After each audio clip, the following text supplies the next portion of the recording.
Thank you very much for the invitation to be here. It's been a real pleasure to listen and learn from you over the last couple of days, and I'm looking forward to seeing where it goes today as well. So just a little bit of a disclaimer. I'm a historian, so what I'm going to do today is think about innovation in a longer context. And what I really want to do is explore this question on the slides with you. What does genuine place-based innovation look and feel like? And to do that, I'm going to set it as a series of components and to think about the trajectory of that evolution. And where I'd like to get with us all today is to think about, as Nick said earlier, what's next and also what's possible if we think and we do differently. But I'm also going to ask something of you.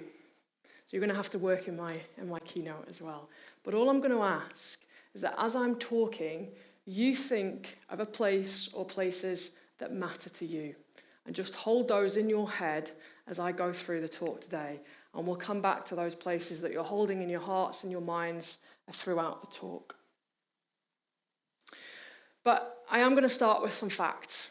So innovation is about fixing particular things, about moving us on in ways we can hopefully improve the lives and livelihoods of people in the UK.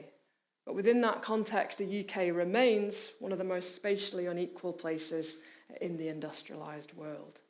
That isn't just a fact, it's something that is felt by every single one of us. It's not just seen on an economist's balance sheet, but it's something that we experience in our day-to-day lives. Everyone's probably got a story. I work and live in Glasgow, and as you move west to east on some of the train lines, male life expectancy reduces by 2 to 4 years, depending on which train line you're on. And unfortunately, all of us will have one of those stories or one of those facts. But they're not just numbers. They're things that affect our life cycles, what we do, and we're differentially determined in our life chances by dint of where we live, work, or where we are born. And so we've recognised this for a long time. The domination of London is not a new story. And we've come up with several different kinds of innovative ways to try and fix that problem of spatial inequality. And I'm going to talk you through some of the components that we've identified in the programme.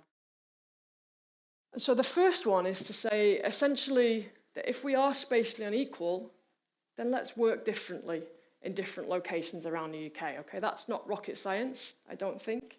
Let's think about working in particular geographies, so not just from the national, but into the centre. And so in an academic sense, the definition of space is just a geographic location. And so we've innovated by thinking all the way back to the Second World War, just afterwards, about the development of regional policy, which is going to be located in particular locations. And I'd like you also to just hold and pause on whether a space is a geographic location is a satisfactory definition for the places that you're holding in your minds, the places that matter to you. Because what we're going to come on to in the context of innovation is how we turn a geographic location into what's called a place, which is the definition of a meaningful geographic location. So the first innovation, if you like, was a space-based policy that we would think about geography. The second one was then to say, well, okay, we've got geography, but what does that actually mean in terms of manageable areas for us to work within? What's a sensible area? And so we've created this whole plethora of numerical and statistical boundaries and acronyms. So we have super output areas, and we have upper and lower quartiles that determine the stigma or even the approaches that we might take to particular kinds of places if you're in IMD or in Scotland, Scottish Index of Multiple Deprivation. So we have these spatially determined areas, and then we decided that if we were going to work in these sort of spatially determined areas, whatever geographic scale they were, we also needed delivery agencies. Okay? So then we get this patchwork quilt of acronyms again, from RDAs to development corporations, now to combined mayoral authorities and beyond. So far, maybe if we look back through the lens of history, this was actually an innovative approach, okay? And essentially what we decided, therefore, was that the only way that we could fix this spatial inequality that was stemming out of the mid to late 20th century was that if we allocated economic resource to geographic areas, and that was how we would fix it, okay? So it was still a very kind of hands-off approach to thinking about solving spatial inequality. And we've also seen innovation and evolution in how that economic resource might be divvied up around different places within the country and the nations of the UK. And so we've moved, I think, over successive UK governments from competitively awarded to a much more pleasing situation now where perhaps we're thinking more about single settlements. And I think in the budget yesterday, there was an announcement that they would trial the total place budget as well. So thinking very much about innovation and how we allocate that economic resource. And again, all of this is designed to help us think about improving productivity and economic growth within the regions and nations of the UK. And now I'm going to ask something of you. So go back to those places that you're thinking about in your mind. Do you recognize them through that frame? They probably have GPS coordinates. You could probably give them an administrative boundary. I only knew where my limits of my local authority area were in COVID because I wasn't allowed to go out of them. But I don't think I really thought about my geography through that frame. And I don't know if many of you did or you didn't, okay? So we've got somewhere in our innovation because we found a kind of framework, if you like, to tackle it. We have a structure that allows us to think differently about how we reallocate resource around the country. But I'd suggest that there remains, hopefully if you're with me on this, a disconnect between the framework of how we manage change in places and the things that you're holding in your head. Your lived and your felt realities are the places that matter to you and the reasons why they matter to you. And so this, for me, is where we can start thinking about what's possible and what's next in the context of place-based innovation. To me, this is space-based innovation. It's about trying to work better in geographic locations, but it isn't going deep enough into our lived and felt realities to really get at that material difference and make that material change to our lived and felt realities. And so here is where I would change the terminology. First bit is space-based innovation, and what we're at now, and I think where we really need to accelerate through together, is to think about what that place-based innovation looks like. So if you go back to the start about the definition, I was joking with some people yesterday as an academic, I get really excited and I'm able to define things, but I'm not going to bore you with it. All I need you to know is that the difference between space and place is meaning, is meaningful. And what I'm hoping is that those places that are in your heads, you're thinking about the joy, the pride, the sadness, the anger, the sense of belonging that you might have to your home, to your cafe, and how that determines your life chances. If we have choice, where are the places that we choose to go? Why do we choose to go to those places and spend our money within those areas? And I would argue that we go there because they matter to us and they give us meaning in our lives. They help us to form relationships with others and they give us some sense of purpose. And to me, this is the most crucial aspect of how we might think about allocating economic resource to different geographic areas within that framework of trying to reduce spatial inequality. So we start really in the PLACE programme from that definition, and a very simple starting point. You could call it an asset-based approach if you like, but it's deeper than that for us. It's just what matters to people in place and why does it matter? And every policy and practice starts from that particular viewpoint. And so we've moved slightly closer to this, I think, and again, as the historian in me is thinking about the evolution of the ways in which we are now working in geographic locations. And there's been a huge take-up over a concept and reality of lived experience over the last 10 to 15 years, and that's been really, really pleasing. We now have a series of mechanisms to add more voices and to involve more people in deciding what that allocation of economic resource looks and feels like within our places. Conscious that standing here in Greater Manchester, participatory playbook, we've got things like citizens' assemblies, and we've also got things like participatory budgeting that are coming to the fore. And so there's been huge evolution, and you could call it innovation if you like, in adding more voices. But for us in the programme, adding more voices isn't the end point. It's the starting point, not the destination. And we also know, because lived experience has been around long enough now, that there are all sorts of issues that we haven't yet resolved around lived experience. So we know, for example, some colleagues of mine at the University of Glasgow thinking about the tokenistic nature of lived experience within particular kinds of policies and practices. We also know through Darren McGarvey, again, a Scottish Glasgow-based author, in his latest book called The Trauma Industrial Complex, talking about how actually working with lived experience can start to provoke and reveal all of the previous traumas that you've gone through. So lived experience isn't a panacea, it's a mechanism, but it needs to be treated in a different way. And as I said, for us, it's It's the starting point, not the destination. So it's a bit like a crime novel, this. I kind of reveal at the end what the answer is, I suppose. And so the answer for us in the programme, and you can agree or you can not agree, is that we think the next phase, the next paradigm of geographic allocation of economic resource must be rooted in what we call felt experiences. And that's very simply the way that we feel in and about our places and the felt relationships that we have to them. So all of the places that you hopefully are still holding in your heads, they matter to you because of your lived and felt realities in those particular places, for good and bad. It's not just about the positivity, it's about the complexity of the deep emotional registers that resonate with us. And we would say, if we go back to that definition of place as a meaningful geographic location, that meaning comes from feelings and it comes from experiences. It's the things that give us purpose. If you like, it's the things that transform space into place. Now, you could stop me right now, and I think you'd be fair to do so, and I've had this in the past, but not recently, and say, well, that's just sentimental, Rebecca. That's just a really nice, fluffy, wishy-washy thing to say.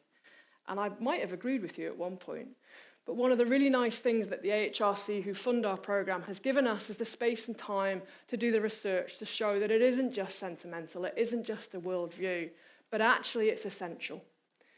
Needing meaning, having positive feelings and experiences is an essential part of what it means to be human.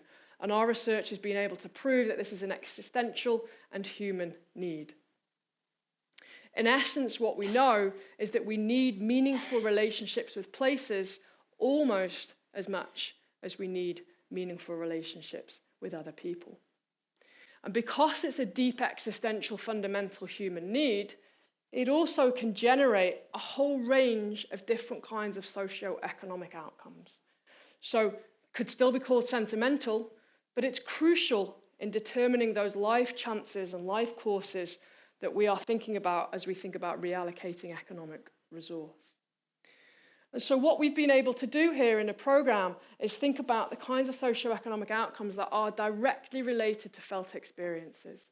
And so what you can see on this slide is there are over 30 different kinds of outcomes, and we're able to track those by looking at literature on belonging, attachment, and successive UK governments' focus on pride in place. So all of those outcomes are directly related to a strengthening or an intensity growing of your attachment or belonging or pride in place. And so we know, and we're very confident, that we can measure and evidence the relationship between felt experiences and outcomes.